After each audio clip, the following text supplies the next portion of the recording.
think for a second about how a muscle actually grows. Okay. Like, if you want to get stronger, you don't go to the gym and, just sit on the most comfortable padded mat you can find. Right. Obviously not. You have to pick up a weight that is heavy enough to cause microscopic tears in your muscle fibers. You literally have to induce trauma and physical stress on your body. Yeah, it's a completely counterintuitive process. Exactly. And then, in the recovery from that specific targeted damage, your body adapts and builds back stronger. Which is wild when you think about it, because your brain is screaming like, drop this, it hurts. Right. But that exact discomfort is the only biological mechanism for actual growth. I mean, comfort doesn't build strength. Resistance does. It's just a perfect biological paradox. I mean, every human instinct we possess is wired by evolution to seek immediate comfort Right. and to run as fast as we can from pain or resistance. Yeah. Which brings us to why we're here today. Welcome to today's deep dive. Great. We are looking at an ancient text that operates exactly like that biological paradox. We are indeed.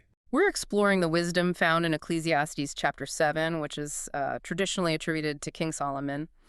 And our mission today is to look at how this text shifts us away from just passively observing the world to actually actively teaching us how to live in it. And it's not always an easy lesson. No, definitely not. But more importantly, we're going to look at how applying these incredibly counterintuitive, often uncomfortable truths to your modern life can actually become the exact mechanism that strengthens your trust and, your relationship with God. Because this is a text that completely shatters our surface-level assumptions. When you read it, it forces you to stop and ask a highly uncomfortable core question. Which is, What actually makes a person wise rather than just comfortable? Because, in our modern culture, we often confuse the two. oh, absolutely. We assume that if we are comfortable, we must be living wisely. Right. But this text argues that those two things, wisdom and comfort, they're rarely found in the same room. Okay, let's unpack this. Because to understand this backwards wisdom, we have to start with the most jarring contrast the author gives us right out of the gate. Yeah, verses 2 and 3. Right. The text claims that it is better to go to the house of mourning than to the house of feasting.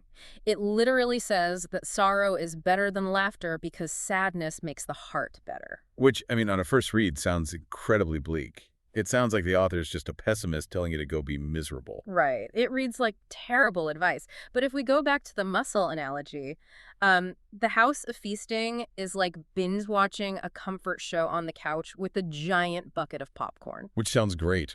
It does. While the house of mourning is like a grueling physical therapy session.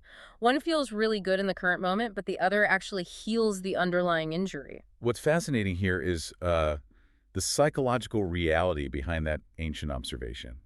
It taps into something psychologists call mortality salience. Mortality salience. Okay, what is that?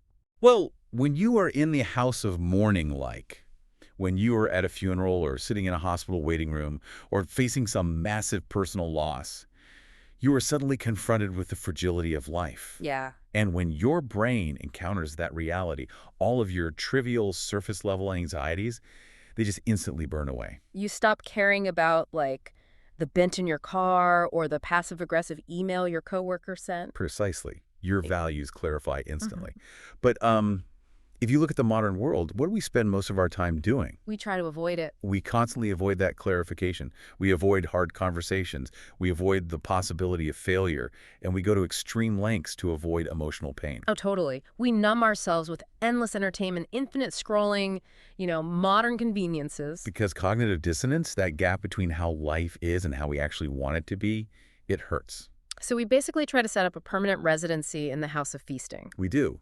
But Ecclesiastes is pointing out that the very things you are frantically avoiding usually contain the exact structural growth you desperately need. Because you don't grow when things are easy. Right. You don't get deep, lasting character change when everything is comfortable and you're just laughing with your friends at a dinner party.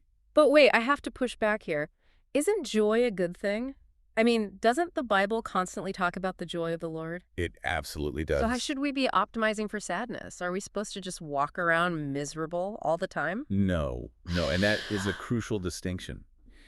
The text isn't telling you to optimize for sadness or to, manufacture misery. Joy is an incredible gift. Okay. What the author is critiquing is numbing.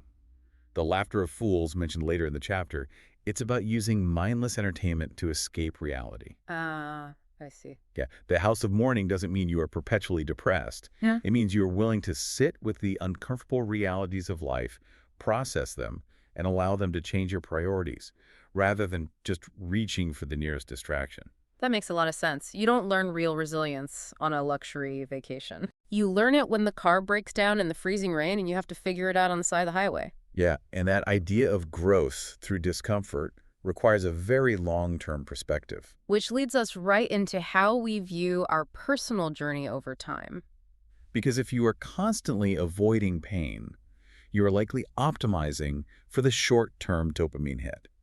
True wisdom requires looking much, much further down the timeline.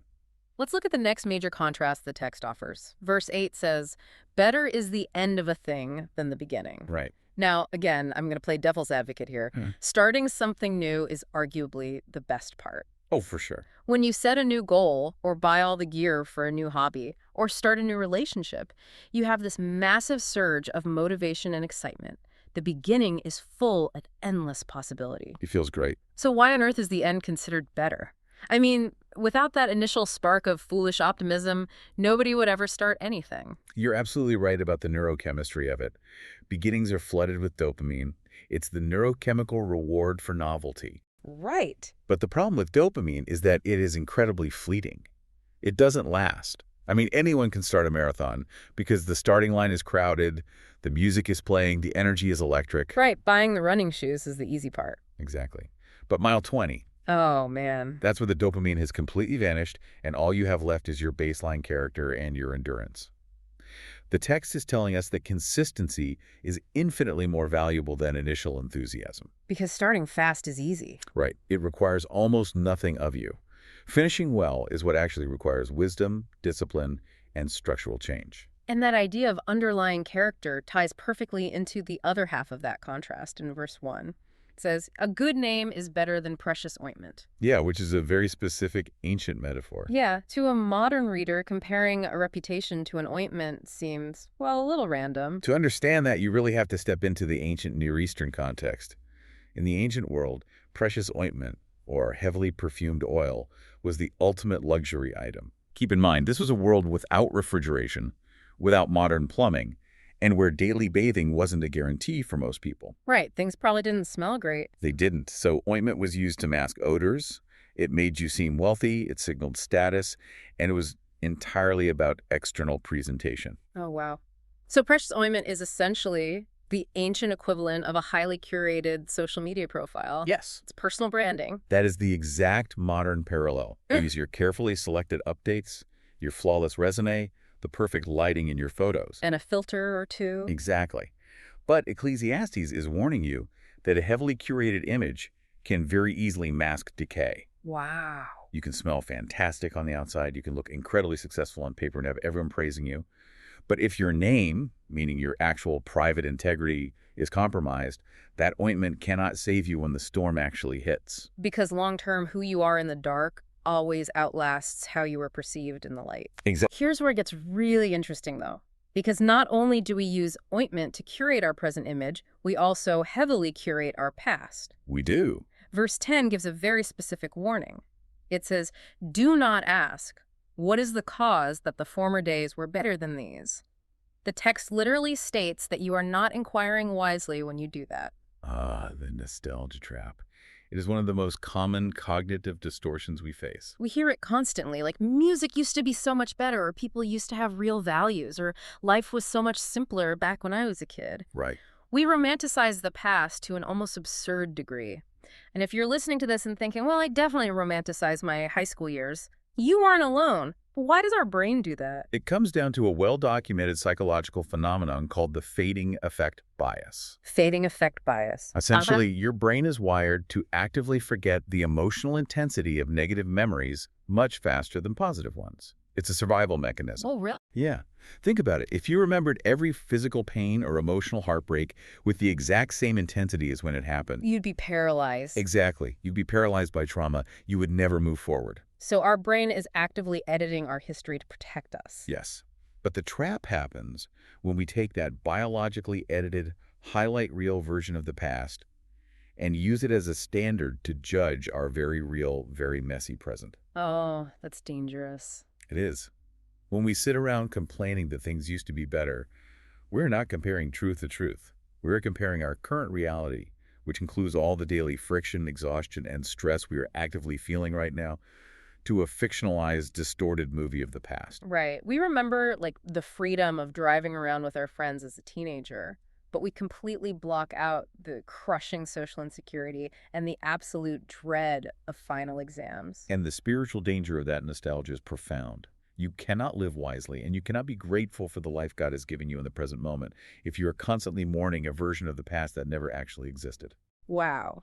And if our perception of our own history is a biological lie, it naturally follows that our expectations of ourselves and of the people around us are also totally skewed. Oh, absolutely. We set impossible, flawless standards based on complete illusions.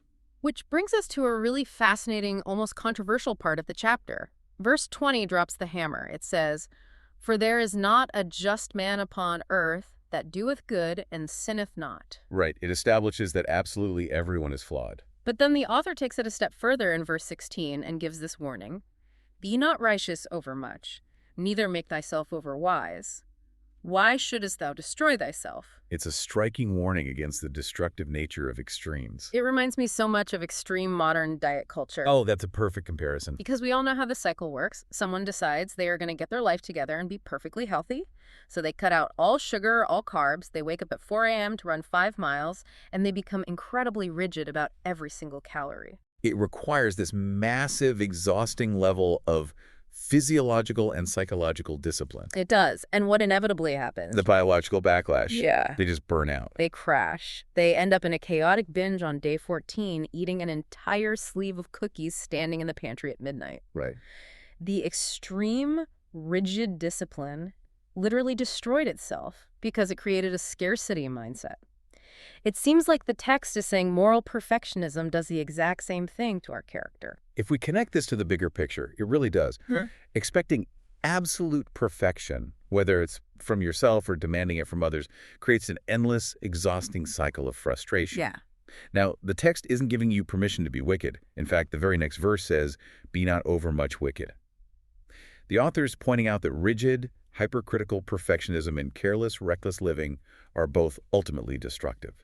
True wisdom operates in the sustainable balance. And that expectation of perfection doesn't just hurt us internally, it really poisons how we interact with the people around us. Deeply. And the text hits on something so painfully relevant to our modern communication style. Yeah, verses 21 and 22, they say, "Also take no heed unto all words that are spoken, lest thou hear thy servant curse thee. For oftentimes also thine own heart knoweth that thou thyself likewise hast cursed others." Ouch. Yeah, that is a heavy reality check. Yeah. But let me challenge this for a second. Go ahead. If someone is actively dragging my name, maybe gossiping about me at work or arguing with me online, am I really supposed to just let it go? Doesn't having a good name mean I have to defend my reputation? Well, this is where we run into the spotlight effect. What's that? It's the cognitive bias, where we assume everyone is paying far more attention to us than they actually are. Yeah. We live in a culture of the instant clapback. Oh, for sure. If someone criticizes you, the instinct is to immediately defend yourself, to set the record straight, or jump into the comment section and fight back. Right. But the wisdom here is recognizing that not every critique requires a response. Overreacting to criticism creates massive, unnecessary stress. Because if you chase down every negative word spoken about you, you'll spend your entire life fighting ghosts. Exactly. And the genius of the text is how it humbles you into letting it go. It says, don't listen at the keyhole, because you might hear your servant cursing you. But remember, you've cursed people too. If you are truly honest with yourself, your own heart knows you have said careless, critical, impatient things about other people behind their backs. It's true. You aren't perfect either, so you have to extend the exact same grace to others that you secretly rely on for yourself. It completely strips away our self-righteousness. That is such a leveling truth. So if we synthesize this, we can't trust our edited memories of the past. We clearly can't achieve moral perfection, and we cannot control the opinions or the words of the people around us. Yep. That leaves us with a terrifying question. What can we actually control? According to Ecclesiastes, Almost nothing. Okay, if I'm a listener sitting in bumper-to-bumper traffic right now, deeply stressed about a chaotic situation at my job or a health issue with a family member, Real problems. right, things I desperately want to fix but can't, hearing that I have no control is incredibly frustrating. How is that supposed to bring me any kind of peace? This raises an important question, and I understand why it feels frustrating.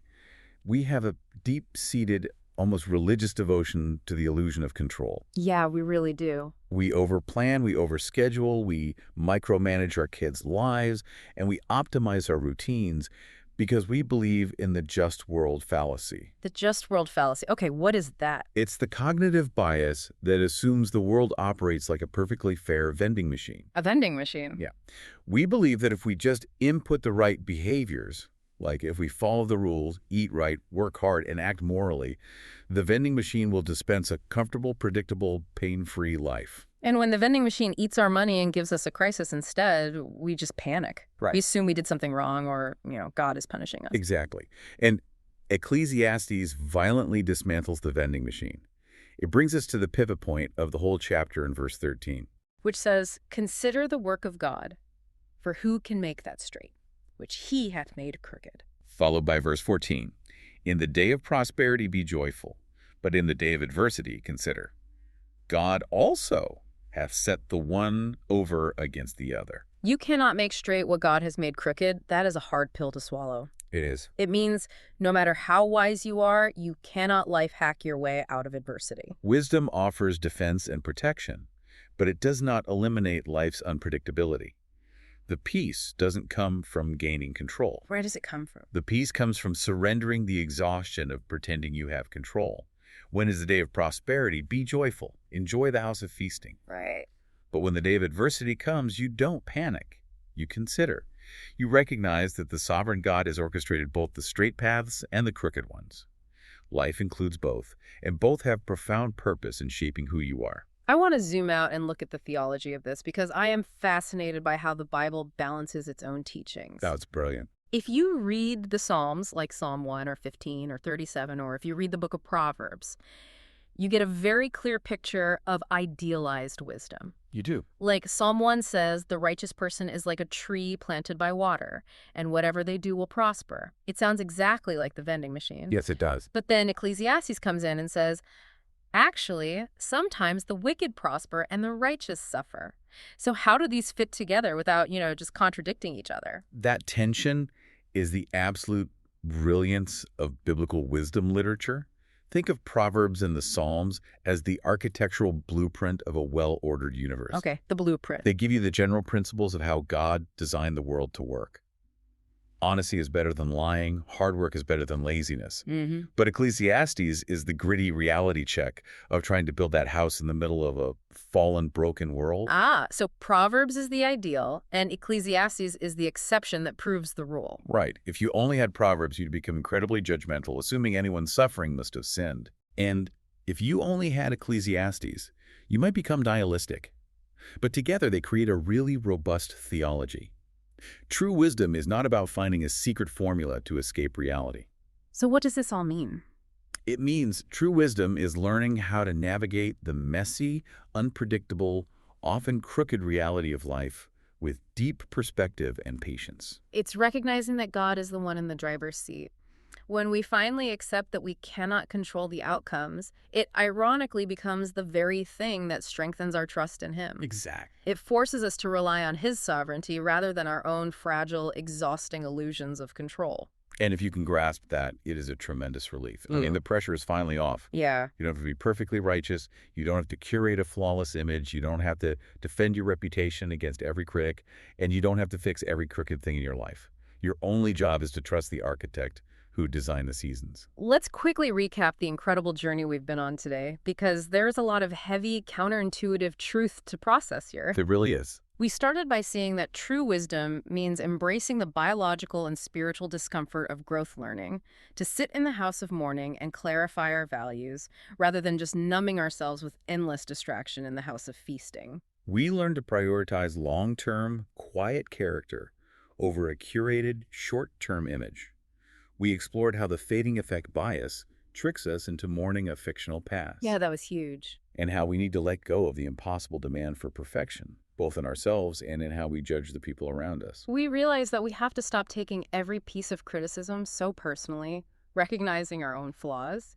And ultimately, we saw that we have to relinquish our white-knuckled grip on control and just accept the unpredictable, often crooked seasons God places in our lives. Which leaves us with a final thought that I think fundamentally changes how we view the specific struggles we are facing right now. What's that? Well, if we truly believe that God uses both the straight paths and the crooked paths to shape us, then perhaps the crooked circumstances in your life right now, the annoying traffic, the difficult coworker, the financial strain, the very things you are so desperately frustrated by and trying to fix, they are not accidents. They Wow. might actually be the exact tools He is intentionally using to build the resilience and character you've been praying for. Wow. He's not punishing you with the storm. He's using the resistance of the storm to point you in the right direction. It turns out that backwards compass we talked about at the very beginning wasn't broken after all. Not at all. It was just pointing you toward the exact growth you didn't know you needed. So as you step back into the reality of your day, we want to leave you with one final question to carry with you. How will you apply this information in your life?